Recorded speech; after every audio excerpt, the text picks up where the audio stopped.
Minggu. Salam sehat bagi kita semua. Bacaan firman Tuhan pada Minggu Advent yang keempat hari ini terambil dari 1 Tawarik 16 ayat 7 hingga yang ke-13. Dan sebelum kita membaca firman Tuhan ini, mari kita berdoa. Ya Kristus, Tuhan Allah Bapa kami yang bertata dalam kerajaan surga, kami mengucap syukur dan terima kasih Bapa atas penyertaan Tuhan dalam kehidupan kami hingga saat ini. Dan sebentar lagi kami akan membaca dan merenungkan firman Tuhan. Kami mohon Roh Kudus Tuhan boleh hadir menyertai dan membimbing kami. Dalam nama Yesus kami sudah berdoa. Amin. 1 Tawarik 16 ayatnya yang ke-7 hingga yang ke-13, firman Tuhan menyatakan demikian. Kemudian pada hari itu juga, maka Daud untuk pertama kali menyuruh Asaf dan saudara-saudara sepuaknya menyanyikan syukur bagi Tuhan. Bersyukurlah kepada Tuhan, panggillah namanya. Perkenalkanlah perbuatannya di antara bangsa-bangsa. Bernyanyilah baginya, bermazmurlah baginya. Percakapkanlah segala perbuatannya yang ajaib. Bermegahlah di dalam namanya yang kudus. Biarlah bersuka hati orang-orang yang mencari Tuhan. Carilah Tuhan dan kekuatannya. Carilah wajahnya selalu. Ingatlah perbuatan-perbuatan ajaib yang dilakukannya, mukjizat-mukjizatnya, dan penghukuman-penghukuman yang diucapkannya. Hai anak cucu Israel, hambanya. Hai anak-anak Yakub, orang-orang pilihannya. Demikian pembacaan firman Tuhan. Terpujilah Kristus, Maranatha.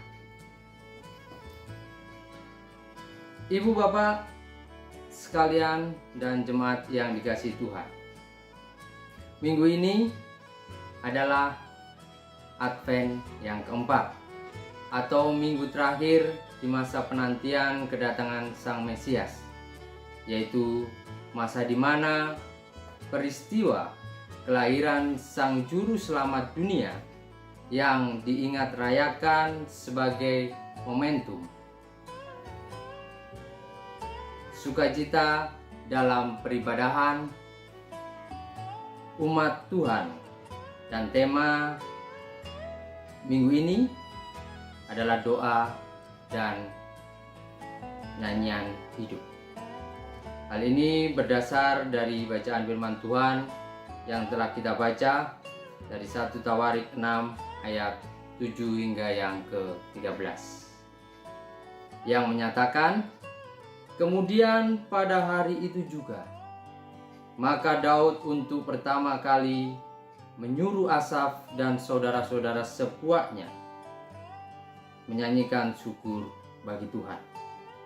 Adapun alasan Daud dan bangsa Israel boleh bersukacita dan bersyukur karena tabut Allah sudah dapat diletakkan di tengah-tengah kemah yang sudah disiapkan Daud di Yerusalem. Semua telah berjalan lancar dan Allah boleh memberkati Daud dan bangsa Israel. Dikatakan bahwa tabut perjanjian Allah itu adalah manifestasi kehadiran Allah di tengah umatnya.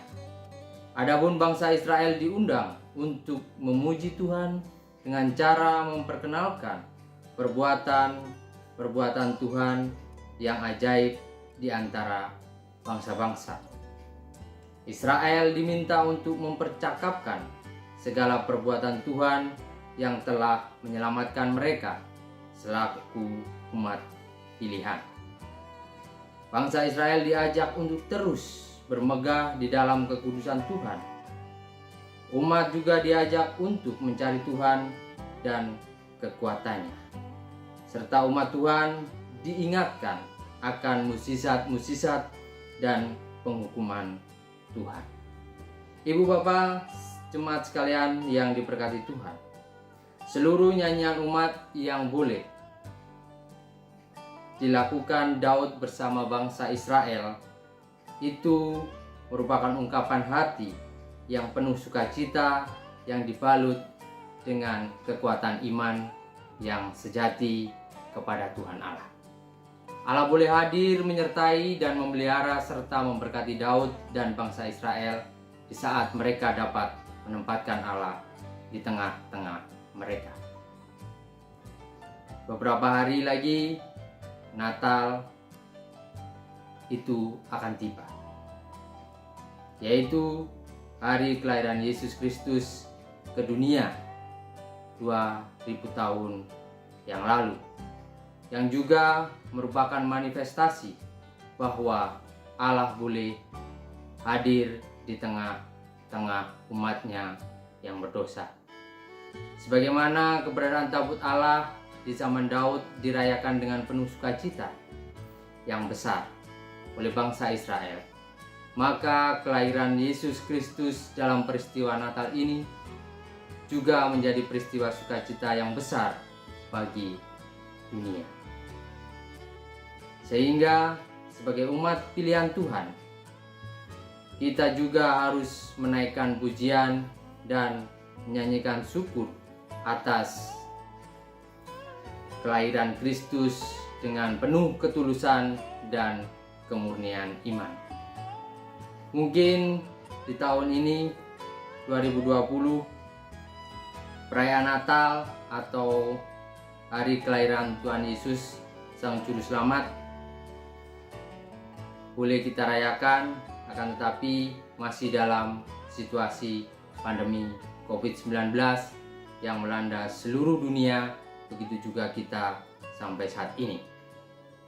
Keterbatasan aktivitas, ada yang dalam keadaan sulit, kehilangan pekerjaan, sakit, dan apapun juga yang kita alami.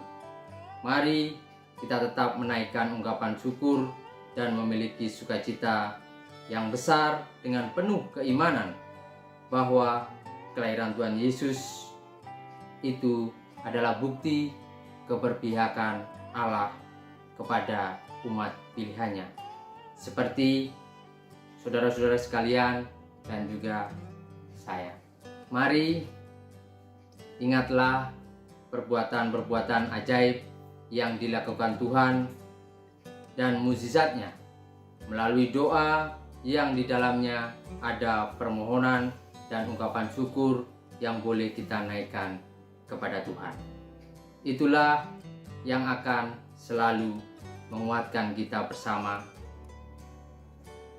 bahwa masa pandemi yang kita alami ini akan segera terlewatkan bersama Tuhan. Ibu bapak sekalian yang dikasihi Tuhan, Natal bukanlah peristiwa rutin tahunan yang dirayakan oleh gereja sebagai sebuah seremonial saja. Natal merupakan momentum sakral yang harus diimani dalam kekudusan. Oleh karena itu, marilah kita siapkan hati dan pikiran yang penuh sukacita dalam kedamaian untuk menyambut peristiwa kelahiran Kristus dengan nyanyian yang penuh syukur dalam kebersamaan.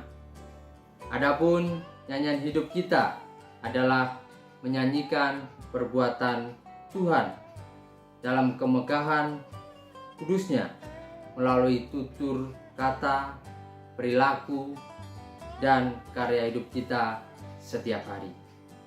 Dan akhirnya harus kita ketahui bersama bahwa di zaman Daud dan bangsa Israel pada waktu itu, tabut Allah ditempatkan di tengah-tengah kemah yang sudah disiapkan khusus di Sion. Sebagaimana Daud telah mempersiapkan itu semua. Hal itu dilakukan sebagai bentuk penghormatan kepada Tuhan Allah, karena kehadiran Allah di tengah-tengah mereka saat itu. Maka di saat ini marilah kita tempatkan Allah secara khusus dalam hati kita masing-masing. Maka Allah akan senantiasa memberkati kita sekalian. Tetap patuhi protokol kesehatan dan memakai masker biar aman. Dan juga kita menjaga imunitas tubuh dengan makan makanan yang bergizi seimbang. Serta yang paling penting ialah tetap beriman kepada Tuhan dengan selalu menaikkan doa dan ungkapan syukur dengan penuh sukacita apapun keadaan kita saat ini. Tuhan memberkati kita sekalian. Amin.